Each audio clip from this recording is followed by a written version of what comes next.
Good afternoon, everyone. In previous class, we were discussing about adaptation in animals. ಪ್ರಾಣಿಗಳು ಹೇಗೆ ಹೊಂದಿಕೊಳ್ತವೆ ಆಯಾ ಪ್ರದೇಶಕ್ಕೆ ಅನ್ನೋದ್ರ ಬಗ್ಗೆ ತಿಳ್ಕೊಂಡಿದ್ವಿ. And based on their habitat, animals can be placed in 5 major groups.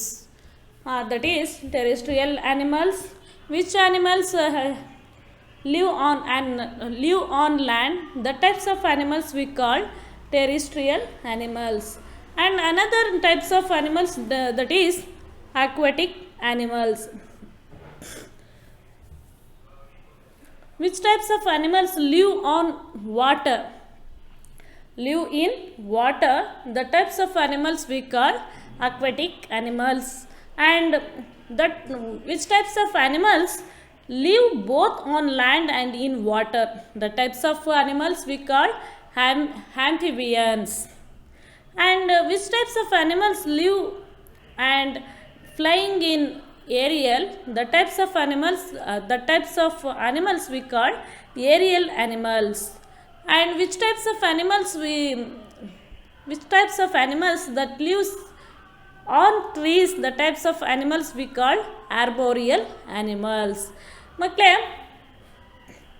ಪ್ರಾಣಿಗಳು ವಾಸ ಮಾಡುವಂತಹ ಸ್ಥಳಗಳ ಆಧಾರದ ಮೇಲೆ ನಾವು ಅವುಗಳನ್ನು ಅನೇಕ ವಿಭಾಗಗಳಾಗಿ ವಿಂಗಡಿಸಿದ್ದೇವೆ. ಅದರಲ್ಲಿ ಟೆರಿಸ್ಟ್ರಿಯಲ್ ಆ್ಯನಿಮಲ್ಸ್ ಅಂದರೆ ಭೂವಾಸಿಗಳು, ಅಂದರೆ ಯಾವ ಪ್ರಾಣಿಗಳು ಭೂಮಿಯ ಮೇಲೆ ವಾಸ ಮಾಡ್ತವೋ ಅಂತಹ ಪ್ರಾಣಿಗಳನ್ನು ನಾವು ಭೂವಾಸಿ ಪ್ರಾಣಿಗಳು ಅಂತ ಕರಿತೇವೆ. ಹಾಗೆಯೇ ಯಾವ ಪ್ರಾಣಿಗಳು ನೀರಿನಲ್ಲಿ ವಾಸ ಮಾಡ್ತವೋ ಅಂತಹ ಪ್ರಾಣಿಗಳನ್ನು ನಾವು ಆಕ್ವಾಟಿಕ್ ಆ್ಯನಿಮಲ್ಸ್ ಅಥವಾ ಜಲಚರ ಪ್ರಾಣಿಗಳು ಅಂತಲೂ ಸಹ ಕರಿತೇವೆ. ಹಾಗೆಯೇ ಯಾವ ಪ್ರಾಣಿಗಳು live both on land and in water, ನೀರಲ್ಲೂ ವಾಸ ಮಾಡಿ ಮತ್ತು ನೆಲದ ಮೇಲೆ ಎರಡೂ ಕಡೆನೂ ವಾಸ ಮಾಡುವಂತಹ ಪ್ರಾಣಿಗಳನ್ನು ನಾವು ಆಂಫಿಬಿಯನ್ ಅಂದರೆ ಉಭಯವಾಸಿ ಪ್ರಾಣಿಗಳು ಅಂತಲೂ ಸಹ ಕರಿತೇವೆ. ಹಾಗೆಯೇ aerial animals. Which types of animals? Flying animals. The types of animals we called aerial animals. ಗಾಳಿಯಲ್ಲಿ ಹಾರಾಡುವಂತಹ ಪ್ರಾಣಿಗಳನ್ನು ನಾವು ಏರಿಯಲ್ ಆ್ಯನಿಮಲ್ಸ್ ಅಂತ ಕರಿತೇವೆ. ಹಾಗೆಯೇ ಮರದ ಮೇಲೆ ವಾಸ ಮಾಡುವಂತಹ ಪ್ರಾಣಿಗಳನ್ನು ನಾವು ಆರ್ಬೋರಿಯಲ್ ಆ್ಯನಿಮಲ್ಸ್ ಅಂತ ಕರಿತೇವೆ. So in previous class we were discussing about types of animals on the basis of backbone. ಬೆನ್ನು ಮೂಳೆಯ ಆಧಾರದ ಮೇಲೆ ಪ್ರಾಣಿಗಳನ್ನು ವಿಭಾಗ ಮಾಡಿರುವುದನ್ನು ನಾವು ನೋಡಿದ್ವಿ. ಆ್ಯನಿಮಲ್ ವಿತೌಟ್ ಬೋನ್.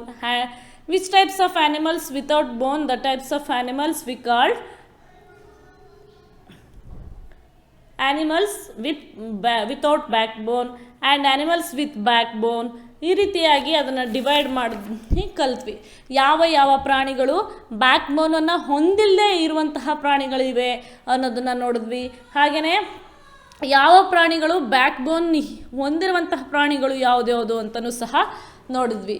ಹಾಗೆಯೇ ಈಗ ಆಂಫಿಬಿಯನ್ಸ್ ಅಂದರೆ ಉಭಯವಾಸಿ ಪ್ರಾಣಿಗಳು.